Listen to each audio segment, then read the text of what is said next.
Hopefully Holly and I are going to get together and do another Taku episode soon, but at the moment she's being very selfish.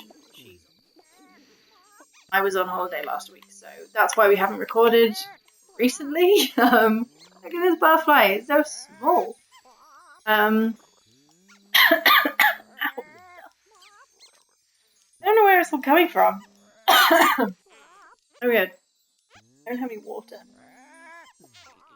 So, podcast.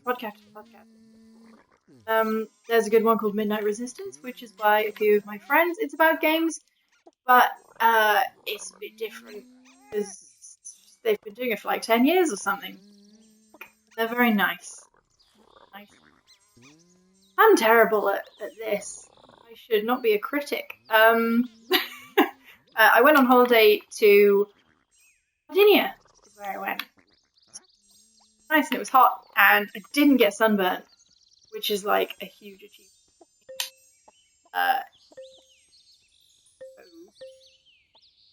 I went swimming, and like, I haven't been swimming in ever, and I forgot how much fun swimming is. Maybe I'll start swimming. Nice. Giant Bomb and or Beastcast.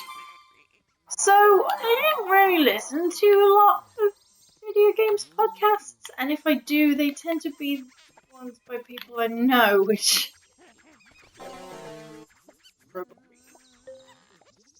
Yeah. You should listen to Giant Bomb, and I've heard IGN's is quite good, and where's that good...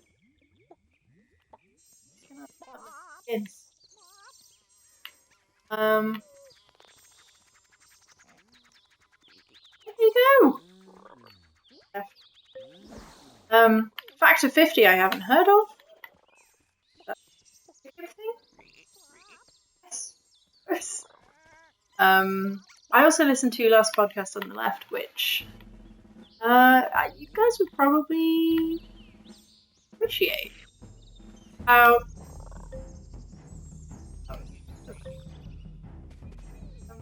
Really hard to recommend to people who aren't already interested. Because, yeah, it's these three guys.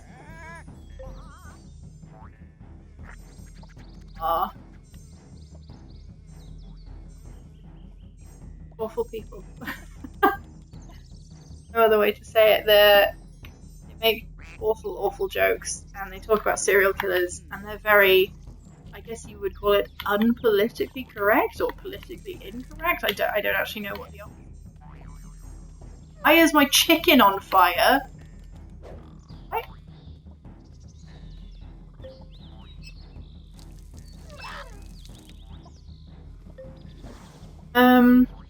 Yes, there we go. Who is Atlas802 says, Last Podcast on the Left is horrendous in a good way.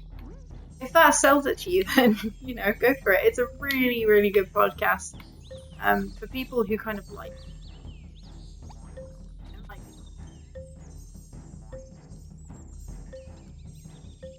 serial killers, conspiracy theories. I did not burn you, Nelly. You jumped in the fire like a stupid chicken.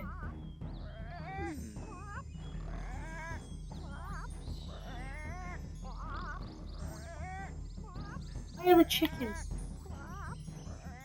If you're right, I like very offensive things. I'll check that out. Yeah, you might really like it. I didn't like them at first. I listened to one of the episodes, and they were just being really creepy about like a murder victim's mum or something. It made me feel a bit uncomfortable. So I didn't listen to them for a while. But they were just being like unpleasant about people. But after I listened to a few more episodes, I realised that, firstly, they're old episodes. They haven't quite got the formula right, so, you know, they're rude without being funny. So the newer episodes are a lot better. And it's mostly this guy called Henry Zabrowski, who is in a few TV shows in America, but I've never heard of him.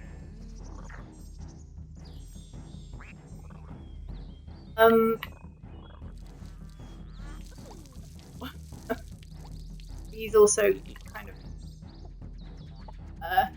and sometimes when he goes too far, they tell him off as well. So, McMahon Man just said duck, so I'm going to name the duck after you.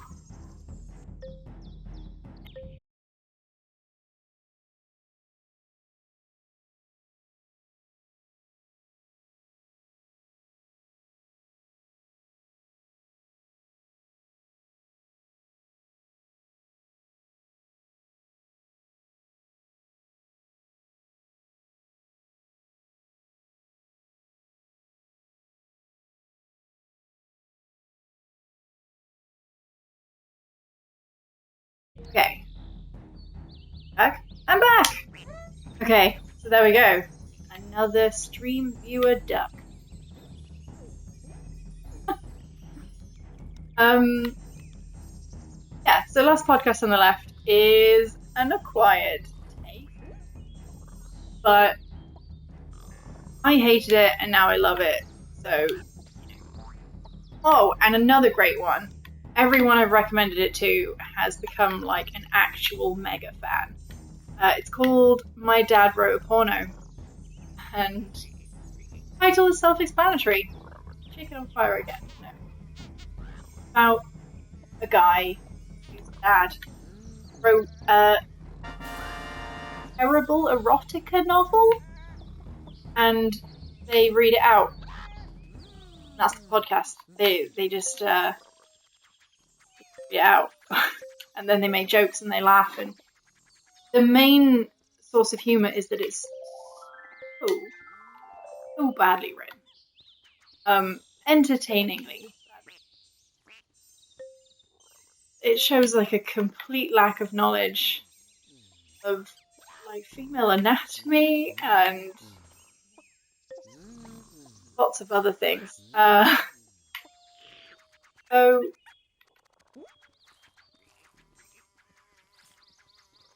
yeah, so My Dad Wrote a Porno, really, really, really good. It's the kind of podcast that will make you laugh.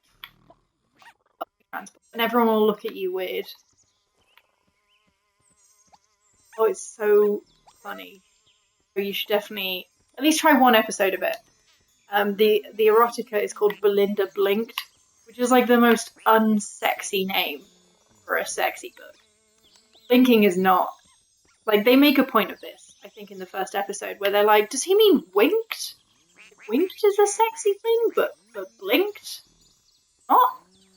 Like, in the first chapter, she's just constantly blinking, which makes her seem dumb, if anything. Who is Atlas802 points out that these worms are so cute. Look at them! They're like little squashy breadsticks. Lovely. Go. This is one of the things I like about Viva Pinata, is just... oh, the animation is so sweet. Like, this is an Xbox 360 game. I think it stands up pretty well. It still looks pretty good. Like, I'm playing this on Xbox One, but it's not been remastered or anything. It just looks really nice. Like, yeah, the lighting's not perfect, and like, everything is written in Comic Sans. But I think that's kind of cute, a little bit charming. Like, look at their little fluffy stuffs. And again, when I was talking to the guys, apparently when they were developing Viva Pinata, sounds like scotch, blackberry, liquor toad. Some of the sweets I don't know. Some of them are American, like Taffly is basically Buckles, I don't know. I don't know what that's meant to be. Who is Atlas802 says Rare's last great game, and a couple of people have pointed out that Nuts and Bolts is pretty good. My brother loved Banjo-Kazooie Nuts and Bolts. I wasn't hugely into it because I find Banjo quite creepy, especially in that game when they like actually make him sort of furry. Yeah, this game is, if you've already got Rare Replay, yeah, you should definitely play it. Games I enjoy most on Rare Replay one. You see the other Viva Pinata game, Trouble in Paradise. Perfect Dark. Pretty good. What else do I like? Yeah, Banjo-Kazooie. Sorry if GoldenEye was on there, but I think allowed to fond people or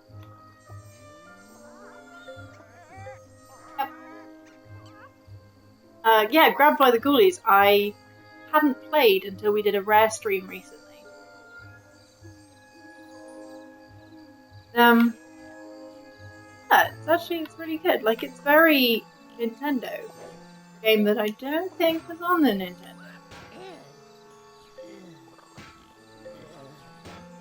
Yeah, it's kind of like Luigi's Mansion a little bit. Played a lot of Perfect Dark back in the day. So ukulele, yes. One of the guys I used to work with when I was on O&M is working there now, which is really exciting. I went out with him and a few other people. We played board games, and he was sort of not paying attention to the board game because they were currently running their Kickstarter. It was like the last day of the Kickstarter, or the first day of the Kickstarter. Probably first. And obviously he just had his phone and he was going, oh, we've just hit 1 million. Oh, we've just hit this much. And we were like, yeah, that's very nice, but we're trying to play Cards Against Humanity, mate. Sometimes in the games industry. What was the deal with those adverts you did for the Rare games that didn't get uploaded? Right, so when I was on Xbox, I had this idea for kind of, it was a sort of advert for Rare Replay.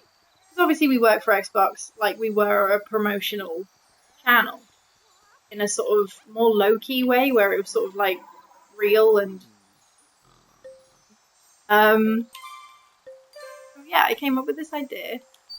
We called these fake 90s and 80s adverts. Yeah, and then, oh yeah, we did an 80s, 90s and a noughties advert. So the 80s one was me being like a stupid dog.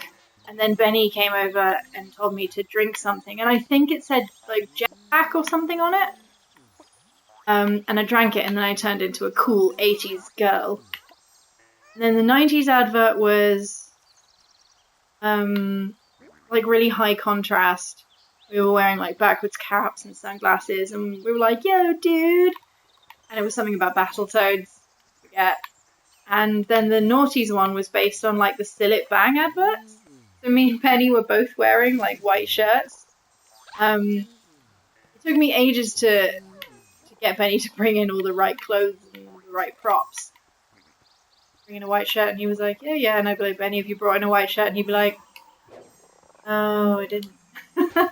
I forget what the Still It Bang one was about. That's what I don't remember. I don't know. But yeah, they were supposed to be.